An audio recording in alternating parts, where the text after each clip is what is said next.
વસંતભાઈ, હા એ મુકેશભાઈ બોલું છું ગોંડલથી. બોલો. એ મેં તમને 2-4 દિવસ પહેલા મતલબ 15-20 દિવસ ફોન કર્યો હતો લાવ મનસુખ રાઠોડના મેટર માટે. હા પછી તમે કે હું ફોન કરીશ એમને. હા હવે એને જરા કંટ્રોલમાં રાખો ને યાર, હાવ કવરેજ બારો વહી ગઈ હાવ. તો કંટ્રોલમાં તો અત્યારે બિચારો લોકઅપમાં જ છે. આનાથી મોટો કંટ્રોલ કેવો? પણ મસનભાઈ હમણાં એને હમણાં હું બોલ્યો ખબર, એક વિડીયો મેં જોયો એનો. કોઈક ભાઈએ ફોન કર્યો છે એને કે માતાજી રહ્યા ને બહુચરમાં અમારા માતાજી અમારા માં છે. માં હોય તો તમારા બાપની બાયડી. પણ વસંતભાઈ તમે વિચાર તો કરો ભલા. મારા વાલા, હવે મારી વાત તો સાંભળો મારા ભાઈ. હા બોલો. હાજી. ઈ ભાઈ જે બોલ્યા હતા ને ઈ બાબતે જેની માટે ફરિયાદ થઈ છે, અત્યારે લોકઅપમાં છે. 3 દિવસના રિમાન્ડ મંજૂર થયા છે. અને મેં તમને ત્યારેય કીધું હતું ને અત્યારે કહું છું ભાઈ, હું એને કાંઈ કહેતો જ નથી. તમારી જેવા ઘણા મિત્રો મને ટપકા આપે છે, બરાબર. અને હું એને નથી કહેતો એનું કારણ છે કે જે વ્યક્તિ મારું માની શકે કે આપણને એમ થાય કે ના અહીંયા હું વાત નાખીને આપણી વાતનું વેણ રાખશે તો કરાય. આ તમે તમારી આગળ હું કંઈક લઈને આવ્યો વાત અને તમે મારું માની શકો એમ તો હું આવું તમારે આગળ. તમારે માનવું જ ન હોય તો મારું કામ માથું પછાડું. જેટલા ભલે તમે ભલે ધર્મમાં ન માનતા, પણ તમારા જેટલા ઓડિયો વિડીયો હોય એમાં તમે નથી માનતા, એ તમારી શ્રદ્ધા કે તમારી માન્યતા. તમે કોઈની કાપતી નથી કરતા દેવી. મેં તમારા વિડીયો બધા જોયા છે. અને આ વ્યક્તિ રહ્યો ને એને એની જીભ ઉપર કંટ્રોલ જ નથી, હાવ કંટ્રોલ નથી. હું બોલું છું એ શબ્દ બોલ્યો બરાબર કે બહુચરમાં તમારા બાપની બાયડી જાય, તો જેટલા બાબા સાહેબ આંબેડકર ને માને છે એ બધા એમ કે સંવિધાન મારા બાપે બનાવી બોલે છે ને, અમારા ગામમાં છે. તો એ જ શબ્દો કોઈ એમ કે ભાઈ બાપ કોને કહેવાય, તમારી માની જગ્યાએ શું હોય એને બાપ કહેવાય. આ શબ્દો કોઈ બોલ્યું હોય તો કઈ ખોટું લાગે જ ને, કેમ નહીં? ખોટી વસ્તુ હોય રતનભાઈ. આ નો માની વસ્તુ નથી. આપણે કોકની આત્મા બહુ અતિ થઈ ગઈ વ્યક્તિ એમ. હવે હું તમને એ જ કહું છું કે મને ઘણા બધા લોકોના ફોન આવે છે. એક સમાજ બીજા સમાજ સામો વિરોધ બને, સમજી ગયા. આમાં પછી કોમ્યુનિટી આ વસ્તુ છે ને, પછી શું થાય માણસ સહન કરવાની લિમિટ છે ને, પછી શું થાય એ સંવિધાનના દાયરામાંથી માણસ બહાર નીકળી જાય. જેમાં કોઈ વ્યક્તિ બાબા સાહેબ આંબેડકરનું અપમાન કરે અને કાયદો કામ ન કરે તો કાયદાના બનાવનારા એના જે સામે રહે ને બધા કાયદો જે ચાલ લેવા. અમારા આસ્તા ઉપર ઠોકર મારીએ તો પેલા એની એસએસસી કરી નાખો. સાચી વાત ખોટી વાત? 100% થાય ભાઈ. કાયદો કામ ન કરે. હું ઈ જ કહું છું બાબા સાહેબ આંબેડકરના પોતાનું લોકો અપમાન કરતા હોય બરાબર, અને પોલીસ ને કહે પોલીસ કાર્યવાહી ન કરે ને એટલે જેટલા દલિત ભાઈઓ રહ્યા ને એ આખો એરિયો બાનમાં લઈ લે. ભાઈ અમારી આસ્થા ઉપર ખેલ થયું તો ગમે તે નાક ને ગમે તે ધારા હોય, સમજી ગયા. આમાં લોકોની આસ્થા જોડાયેલી દરેક વખતે પછી બસ લોકોની લિમિટ ખતમ થતી જાય એવું લાગે. વાત તમારી સાચી છે, પણ મેં તમને કીધું એમ કે મેં એને યાર એટલા માટે એ બાબતે ચર્ચા નથી કરતો કેમ કે મને ખબર છે કે એ વાતથી હું એને વાત કરીશ પણ એમાં સમજશે નહીં કે બંધ કરશે નહીં. એના કરતા આપણે ખોટો મગજ બગાડવો. અત્યારે તમારી સાથે હું શાંતિથી હું કામ વાત કરું કેમ કે તમારી વાતને સમજો છો. અને હું એના ગામની બાજુમાં ગોંડલ તાલુકો રહ્યો ને, એનું કોરડા તાલુકો છે, મારો ગોંડલ તાલુકો હોય. મેં એની મેસેજ કર્યો ભાઈ એવું તો રૂબરૂ ગોંડલમાં મળી રહે. તકલીફ હોય અમને કે અમે તમારું કઈ અપમાન કરતા તમને દીકરા તમે જેમ કહો ને કે મૂછો રાખે તકલીફ પડે છે ખોટી પર, એ ખોટી વસ્તુ છે, એ ખોટી જ છે. એમાં અમે સપોર્ટ કરી છે ભાઈ, ખોટું જ છે. આ વસ્તુ કોઈની નથી, બધા પોતાની સ્વતંત્ર જીવન અધિકાર છે. પણ જે વસ્તુ ખોટી રીતે અપમાન કરે છે ને કે તમે માતાજી છે ને ભાઈ જે કરતા હોય ત્યાં તમે અપમાન કામ કરો, લેવા દેવા. તમારા ઘરમાં આવીને કોઈ કર્યું હોય બરાબર, અને તમારા ઘર ઉપર કઈ એવું કર્યું હોય અને ધતિંગ કર્યું હોય માતાજીના નામે કે ભગવાન નામે, તો તમને પૂરો હક છે ભાઈ કે એની તમે મા બેન કરી નાખો, તમે આમાં સપોર્ટ માંથી. પણ હાવ લેવા દેવા વગરની ઉછીની લઈને તમારા માતાજીનું અપમાન કરવું તો વસંતભાઈ ક્યાં સુધી સહન કરી? કોઈ ન કરે ભાઈ, કોઈ ન કરે. વાત સાચી તમારી. એટલે હું મને એ જ તકલીફ છે. મેં તમને કીધું એમ હું એટલે જેની મને લગભગ રોજના 5-7 ફોન તો આ બાબતે જ આવતા છે કે ભાઈ તમે મનસુખભાઈને સમજાવો, મનસુખભાઈને સમજાવો. પણ જે સમજી શકે ને એને સમજાવે. મને ખબર પડે કે હું ભાઈ ફલાણા ભાઈ ની આગળ જાય આ વાત લઈને એ મારી વાતમાં કઈક સમજ છે, પણ જે મારી વાત જ ન સમજ હોય ને એનું ઊંચું રાખવું હોય તો પછી એની માથાકૂટ કરવી વસ્તુ યોગ્ય નથી. હું આટલા ટાઈમથી આ વિડીયો બનાવું છું બરાબર, હું વિરોધ કરું છું, પણ કોનો કરું છું? જે વ્યક્તિઓ આવું કરે છે એનો કરું છું. નથી કોઈ સમાજ નો કરતો બરાબર, નથી કોઈના ધર્મ નો કરતો, તો મારી યાર બીજા કોઈને વાંધો નથી. મને જેટલા વિરોધમાં ફોન નથી આવતા ને એનાથી 10 ગણા ફોન સપોર્ટમાં આવે છે. તમે સાચા સપોર્ટમાં સાચી વાત છે. કારણ કે જો કોઈ જાતિ નીચ નથી, પણ દરેક જાતિમાં કોઈ ને કોઈ નીચ તો હોય જ. હા હોય જ છે દરેક જાતિમાં. એવા લોકો જ આ બધું કરે છે, ઈ જ કરે છે. અને એના કારણે શું થાય છે ખબર છે? એક સમાજ બીજા સમાજનો વિરોધ થઈ જાય છે. આમાં વળી ઓલા ભાઈને જયારે મનસુખભાઈ રાઠોડને કોઈ ફોન કરે અને ગુસ્સામાં સાચી વાત શબ્દ કહી દે એટલે એ વાત ત્યાં સુધી સમાજ સુધી પહોંચી ગઈ આખી. પછી સાહેબ મગજમારી, પછી ઓલો સમાજ એમાં બધાની તકલીફ પડે આમાં, સમજી ગયા? સાચી વાત છે. આ કોઈ સમજાવે તો ઠીક છે, બાકી હવે તો એના દિવસો મને લાગે ભરાઈ ગયા છે. હવે બહુ વધારે પડતું ઓલું કારણ વગરની ખોટી ઉપરાણું કે દુશ્મનીઓ લ્યો ને, હું તો એમ કહું કોઈના સમાજ પ્રત્યે કે કોઈના ધર્મ પ્રત્યે લ્યો તો પછી લોકો બોલવાના છે. તમે વસંતભાઈ તમે જે કામ કરો છો ને, બરાબર, હું દિલથી સેલ્યુટ કરું. તમે આજે મૂછોનો વિરોધ હોય કે ઘોડીનો હોય કે જાતિવાદ નીચા દેખાડવાનો હોય, ભાઈ હતું ત્યારે હતું, બરાબર. અત્યારે કાંઈ નથી. તમે માણસ છો, હું માણસ છું. તમે માન સન્માનથી જીવો અને અમને જીવો છો. તમે નીચે દેખાડવાનું કરો તો અમે તમારા બાપના નોકર નથી. હું કહું છું કોઈ કોઈના બાપના નોકર, કોઈ કોઈના ગુલામ નથી. એ વસ્તુમાં 100% તમારું સમર્થન કરું. પણ લેવા દેવા વગરની ઉછીની લઈ અને યુટ્યુબમાં સોશિયલ મીડિયામાં ફેમસ થવા માટે જે આ મનસુખભાઈ રાઠોડ કરે છે ને,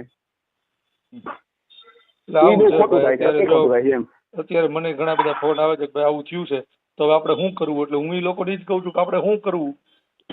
આપણે હાલો કદાચ આપણે મનસુખભાઈની બાજુ, આપણે સમાજનો વ્યક્તિ છે, આપણે સપોર્ટ કરવો છે, પણ શું કરવું કે ભાઈ મનસુખભાઈ જે બહુચરમાં વિશે બોલ્યા સાચું છે એમ કેવું. હા બસ એમ. એટલે હમણાં એમ કયો એટલે ઓલા બધા આપણી માં ચડી જાય, કેમ કે એ વસ્તુને આપણે બોલાતી જ નથી. એનું આસ્થાનું કેન્દ્ર છે, બરાબર. એ લોકોને બધાને એની માથે આસ્થા, વિશ્વાસ છે, શ્રદ્ધા છે. હવે તમે ન્યાહળી કરવાના છો તો લોકો બોલવાના છે. ખોટું છે એ ખોટું છે, પણ તમે વિરોધ કરો ધતિંગ છે, જેમ કાયદેસરની અંશધન નામે લોકોની હત્યા થાય છે, બકરા કપાઈ છે કે ભાઈ ખોટે ખોટા નિર્દોષ પશુઓની હત્યા થતી હોય, ગમે છે, પછી ગમે તે ધર્મની અંદર કોઈ પછી ધર્મની વાત કરતો, એ ખોટું છે. તમે વિરોધ કરો એનો. હા બસ એ વસ્તુ યોગ્ય છે. અમે જ હમણાં કહું કે ધારીની અંદર અમારે એક મીઠાપુર ગામ છે, બરાબર. ત્યાં આવો બનાવ હતો. ત્યાં દેવી પૂજક સમાજના કોઈક પાડા પીર કે એવું કઈક મંદિર હતું, બરાબર. એ બાબતે અમારે થોડીક ઓલી માથાકૂટ હતી. અમે ત્યાં ગયા હતા અને ત્યાંથી મેં અમે લાઈવ ગયા હતા, વિડીયો બનાવ્યો હતો. અત્યારે ત્યાં બલિ પ્રથા બંધ થઈ ગઈ. એ સીધી વસ્તુ માનવતાની વાત કરો યાર. પશુઓની હત્યા થતી બિનજરૂરી. મેં ઓલા તમને અમારા ગામ રાજકોટ જિલ્લામાં એક પડદરી ગામ છે, ત્યાં કોઈ આવી રીતે બલિ ગણાઈ ગઈ છે. તો વિજ્ઞાન જાતવાળા જયેશ પંડ્યા છે ને, એ ભાઈ આગળ લાઈવ કર્યું હોય છે. એટલે મેં ફોન કર્યો, મેં કીધું તમે કીધું આવી રીતે કીધું છે, હાલો હું સપોર્ટ નથી કરતી, ખોટું જ છે. નિર્દોષ પશુની હત્યા કરી ખોટું જ છે, હું સમર્થન કરતો જ નથી. એ વ્યક્તિ સજા થવી જ જોઈએ. પણ કીધું દર વર્ષે બકરી ઈદને જે બકરા કપાઈએ છે તમારા કોઈનામાં તહેવાર સરકારમાં તમારામાં એ હિંમત ન્યૂઝવાળાને કીધું. અને જયંતભાઈ પંડ્યાની ઓફિસ, જયંતભાઈ મને બ્લોક કરી દીધો હોય. જયંતભાઈ બ્લોક કરી દીધો, વોટ્સઅપ પર નંબર વધી ગયા છે તમારા તહેવાર કીધું. અને ન્યૂઝવાળા માથાકૂટ થઈ હતી. મને કે રાજકોટ આવી જાય, રૂબરૂ આવી જાવ, તું કે નહીં વાલે તારા તહેવાર નથી કીધું. તમને ખબર છે બીજે દિવસે બકરી ઈદ દિવસે બતાવો ને એટલે તમારી ન્યૂઝ સહિત તમને તમારી ઓફિસ ને આવીને તમારા ઘરે કાપી નાખે. તમારા કોઈને હિંમત કીધું. હા શું હકીકત છે. પર્ટિક્યુલર જગ્યાએ ટાર્ગેટ થાય, સમજી ગયા. આ વસ્તુ તમને વસંતભાઈ કહું ને, સિરિયસલી તમને કહું, એ વસ્તુ મનસુખભાઈ ચાવડા બોલે છે ને માતાજી વિશે, એક વખત મનસુખભાઈ જો હકીકતમાં એના એક બાપની કદાચ હોય ને, એક વખત ઇસ્લામ ધર્મ વિશે શબ્દ બોલી જાય, મનસુખભાઈ બોલતો ન લડે. મનસુખભાઈ ને કહે ઓરિજિનલ તું તારી એક બાપની કદાચ હોય ને, એક વખત તું હિન્દુ ધર્મને છોડી અને મુસ્લિમ ધર્મ વિશે એક ટિપ્પણી કરી બતાવી, બરાબર. ખબર પડે કે મનસુખભાઈ કોના બાપની પેદા થતી હવે એની હાલે શું થાય છે. વાત સાચી છે ભાઈ, પણ હું તો મનસુખભાઈ ની એવડ છે. હું એ જ વાત કરું છું કે કોઈના ધર્મ વિશે બોલાતું જ નથી. બધાને પોતપોતાની રીતે જીવવાનો સંવિધાને હક આપ્યો છે, બરાબર. તમને નથી ગમતું તમને માનો, ન પૂછો. પાછું થાય કેવું છે ખબર? એક બાજુ એમ કે દેશ સંવિધાન થી હાલશે, હાલો માની ગયા સંવિધાન થી હાલશે, તો એ જ સંવિધાન ની અંદર 25 થી 28 ની જે કલમ છે ને અનુચ્છેદ, એમાં બધાને પોતાનો ધર્મ માનવાનો અધિકાર એ જ ભીમરાવ આંબેડકર આપેલો આપણને, બરાબર. તો તમે પછી તમે સંવિધાન હું કાન તોડો છો ભાઈ? સાચી વાત છે. એ વસ્તુ ખોટી. કારણ કે સંવિધાન ની અંદર જ કીધું છે, બાબા સાહેબ આંબેડકર સંવિધાન બનાવ્યું, એમાં 25 થી 28 અનુચ્છેદ લખી છે. એમાં કીધું ભારત રહ્યો ને એ ધર્મ નિરપેક્ષ દેશ છે અને એમાં બધાને પોતપોતાનો વ્યક્તિગત ધર્મ માનવાનો અધિકાર છે. અને એનું અપમાન કરે તો બરાબર 295 નામની કલમ લાગે. હવે એ સંવિધાનમાં છે. તમે જો બાબા સાહેબ આંબેડકરના સંવિધાનને માનતા જ હોય તો તમારે આ વસ્તુ બાબા સાહેબ ની માનવી પડે ને. પછી આ વસ્તુ ખોટી છે એમ. ના ના, એ વાત તમારી સાચી છે. હું તમને હા પાડું ને, મારે કેવું પડે. એટલે તમે સમાજમાં આગેવાનીનું કામ કરો છો, તમને ક્યારેક આવું તો તમને સમય મળે તો વાત થાય તો તમારા સંગઠનો કોઈ જે લોકો સમજદાર હોય તમારી જેવા એને કે સમજો કે મનસુખભાઈને પાછા વાળો પછી એવું ન થાય કે મનસુખભાઈ ને પાછા વાળા તમને એમ થાય કે મનસુખભાઈ અમારો સપોર્ટ માંગો માં તમે કંટ્રોલ ની બહાર આવી ગયા છે. સાચી વાત છે. પછી એવી પરિસ્થિતિ આવી છે સમજી ગયા આમાં. હું તો તમને રિક્વેસ્ટ કરું છું આતી થાય છે યાર, જયારે આવું બોલે છે ને કે બહુચર માં તારા બાપ ની બાયડી થઈ જાય એટલે હદ થઈ ગઈ યાર, તમે શું કરો છો આમાં? કોક ના ખબર લોહી ઉકળી જાય યાર કાયદેસર ના એ માનતા હોય એના. ના એ તો 100% વાત છે. અને આ થયું જ ને ભાઈ, જો ને અત્યારે જોઈ જ છે આપણે. હું તો એમ કહું છું કે આ લોકોએ જે કઈ કર્યું બરાબર એ સંવિધાનના દાયરામાં રહી અને ફરિયાદ કરાવી કર્યું ને સારું કહેવાય. હવે ઈ જ જે 25 ગામના લોકોએ રેલી કાઢીને મામલતદાર સુધી ગયા, 25 ગામના લોકો ભેગા થઈને મનસુખભાઈ ઘરે આવી ગયા તો શું કરી લે? શું કરી લે? બીજા ગમે સંગઠન ગમે તે નાત ગમે જાત સંગઠન ભેગું થાય એટલે કોઈના બાપ નું ન હાલે. સરકારે હાથ ઊંચા કરી દે, ખબર છે? આપણે ગોંડલ નો કેસ છે જ ને, સમાજની તાકાત છે ત્યાં. તો પછી વ્યક્તિગત મુદ્દો સામાજિક બની જાય ને ત્યારે બહુ તકલીફ પડી યાર, સમજી ગયા? વ્યક્તિગત જીવનમાં પછી માણસને. સાચી વાત છે. તમે ક્યાંક ભેગા થાય તો આ બાબતે પછી અમે ચર્ચા કરશું, બરાબર? પણ અત્યારે તો ભાઈ મને ખ્યાલ છે ત્યાં સુધી લગભગ એને 3 દિવસના રિમાન્ડ મંજૂર થયા છે અને અત્યારે ત્યાં લોકઅપમાં જ છે. હજી હમણાં જ મનસુખભાઈ નો વિડીયો હતો એને લખ્યું હતું ભીમની ગોવાળાનો, બરાબર? એમાં જે રબારી સમાજને ફોન કર્યો હતો ને ભાઈ હું કામ લખ્યું, હું એ વસ્તુ નહીં કે ભાઈ રબારી સમાજ એને કહેવાનો હક નથી ભાઈ ને. ભાઈ લખાવે ન લખાવ તમે કોઈને કઈ ન કહી શકો, એ વ્યક્તિગત વસ્તુ છે. મનસુખભાઈ કીધું ભાઈ મારા ઘરમાં દૂધ છે, હું ભેંસું રાખું છું તો હું મારી ઘર વાળાને ગોવાળા બનાવી કે આ બરાબર સાચી વાત છે. એની વ્યક્તિગત એ વસ્તુ છે. ગોવાળાનો મતલબ કોઈ પર્ટિક્યુલર કોઈ કોપીરાઇટ ન કહી શકો તમે કે ભાઈ તમે હું કામ લખાવી શકો. એ વસ્તુમાં હું મનસુખભાઈ નો વિરોધી નથી લ્યો, કારણ કે એ એક વ્યક્તિગત સ્વતંત્રતા થઈ ગઈ. પણ અમુક કામ જે કરી નાખે છે ને બોલી નાખે છે ને એનો મને સખત વિરોધ થઈ જાય છે એ વ્યક્તિનો. દેવા દેવા કરે છે ને.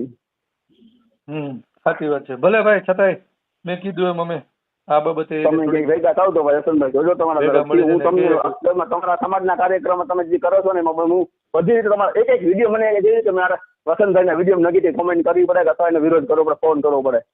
અત્યાર સુધી દરેક સમાજને એમ થાય કે વસંતભાઈનો વિરોધ નથી, એને એક જ સ્વાભિમાનથી અમને જીવવા દો, એટલે અમે નહીં જીવવા દઈએ તમને સ્વાભિમાનથી.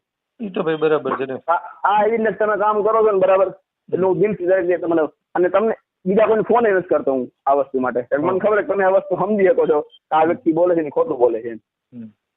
ના ભાઈ ભલે. સારું હાલો વસંત જોજો બરાબર તમે. જી ભાઈ.